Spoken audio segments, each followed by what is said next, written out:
chaque jeudi, place à présent à la chronique santé et bien-être avec Yasmine El-Karouni qui vient de me rejoindre sur ce plateau. Bonjour Yasmine. Bonjour Pape.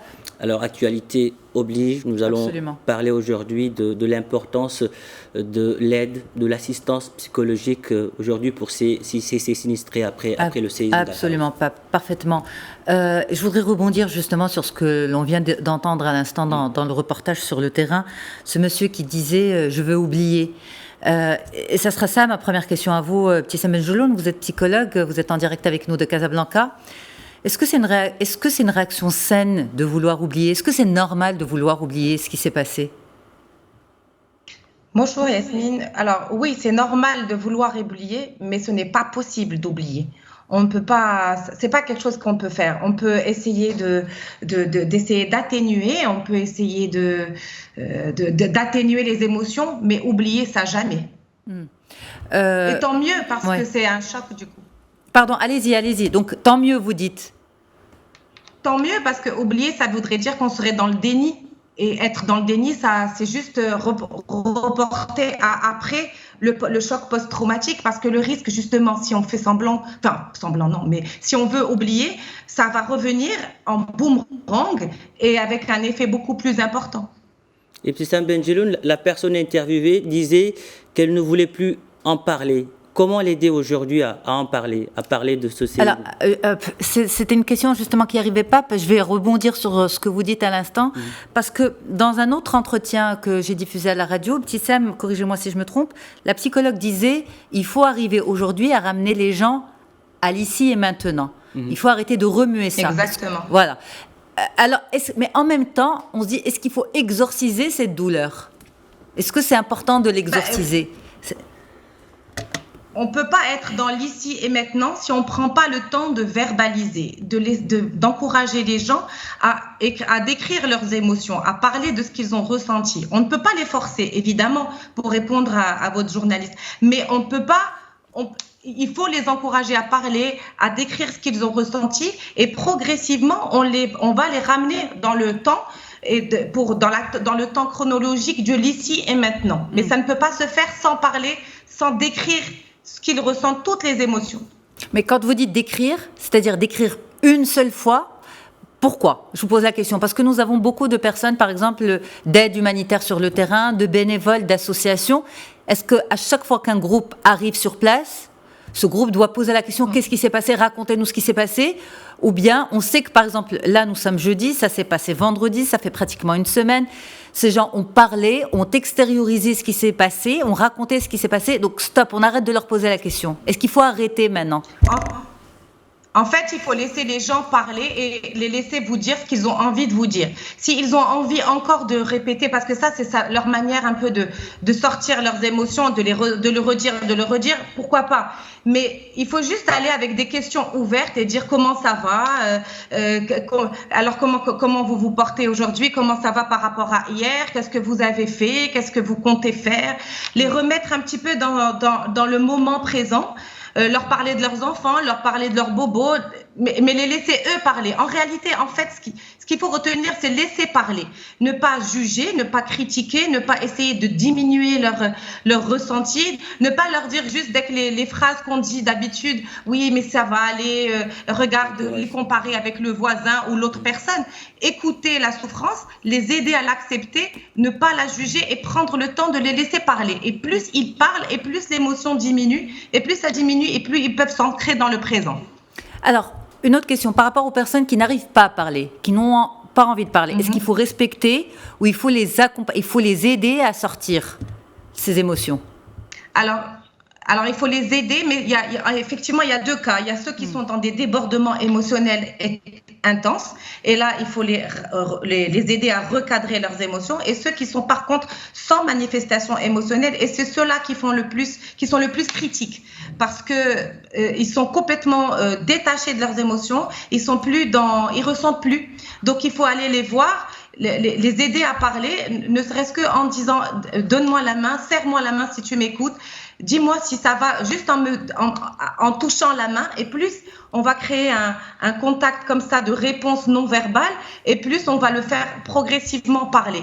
Mais si on est tout de suite dans « mais ça y est, ne mets pas dans ton cœur, ça va aller, tu vas voir », si on est déjà en train d'atténuer sa souffrance en croyant qu'on l'aide, là ça va l'encourager à rester encore plus muet. Mais par contre, lui dire, vas-y, je sais que c'est difficile pour toi, tu peux me dire ce que tu veux, je comprends, et on est à ton écoute, et en se taisant après et en le laissant parler, ça va venir. Et en ce moment, est-ce qu'il y a des signes qui montrent que la personne a besoin d'une prise en charge psychologique beaucoup plus poussée?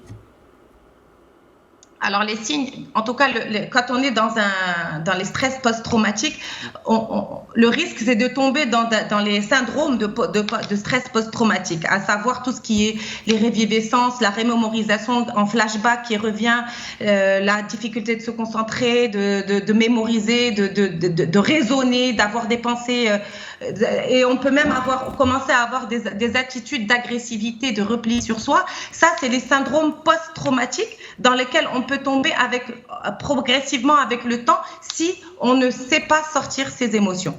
C'est pour ça que pour éviter de tomber là-dedans, il faut vraiment essayer sans forcer de laisser les gens parler.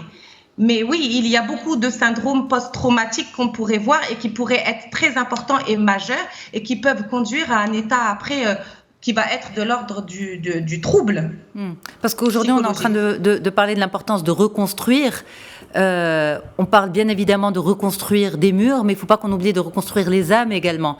Et ça, c'est très important parce que si on veut reconstruire cette région, ça va ensemble. Ce ne sont pas juste les murs qui vont venir panser les plaies intérieures, mais c'est aussi accompagner l'âme. Une autre question, Pardon, allez-y. Bien sûr. En fait, moi, j'ai été sur place dimanche et lundi, et ce qui m'a d'abord le plus frappée, c'est on a essayé d'aider. On est venu avec une cellule psychologique avec l'association marocaine des psychologues.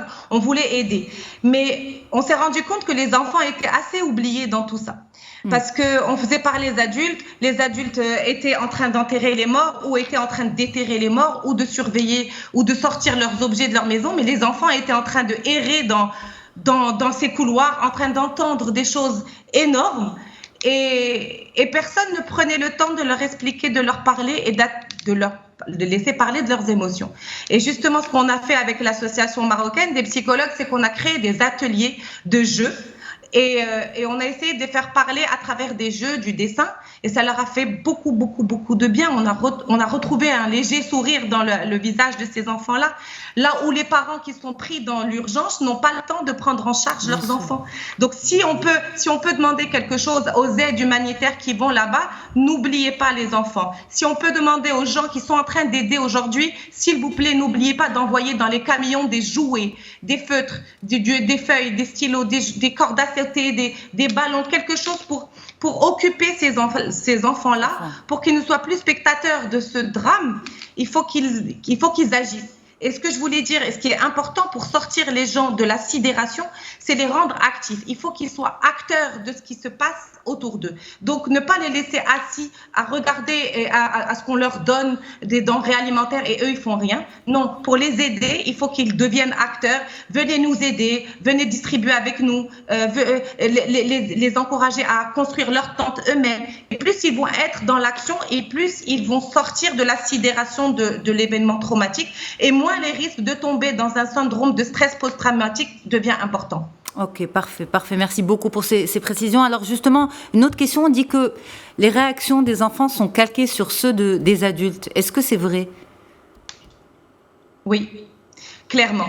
J'ai vu des enfants qui me disaient, moi, j'ai pas dormi depuis 3 jours. Et quand je demandais pourquoi, ils me disaient, mais parce que maman me dit que le séisme va revenir, on boit du café pour pas dormir, pour que si jamais le séisme il vient, on meurt pas.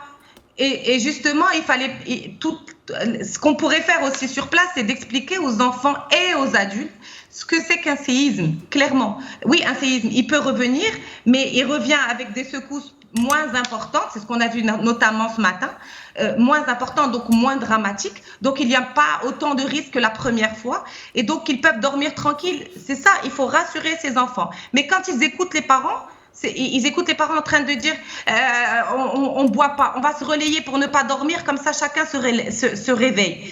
Il y en a qui buvaient du café à 2h du matin pour rester réveillés. Je les ai vus de mes propres yeux. Ibtissam Benjelloun, merci beaucoup. Merci d'avoir été avec nous. Avec grand plaisir. Merci beaucoup. Merci. À très bientôt. Merci à vous. Comme quoi, la façon de parler aussi aux enfants est importante, Yasmine. Les enfants sont des éponges. Ils absorbent tout. Même quand on ne leur parle pas, ils absorbent ce qu'on fait autour d'eux. Et comme disait Ibtissam, il faut vraiment qu'on s'en occupe parce qu'ils sont d'une fragilité, d'une sensibilité. Et c'est pas parce qu'ils sont silencieux qu'il faut qu'on se dise que voilà, ils font pas de bruit, on les laisse. Non, c'est parce qu'ils font pas de bruit qu'il faut s'en occuper. Voilà, beaucoup d'émotions. Merci Yasmine pour toutes ces précisions.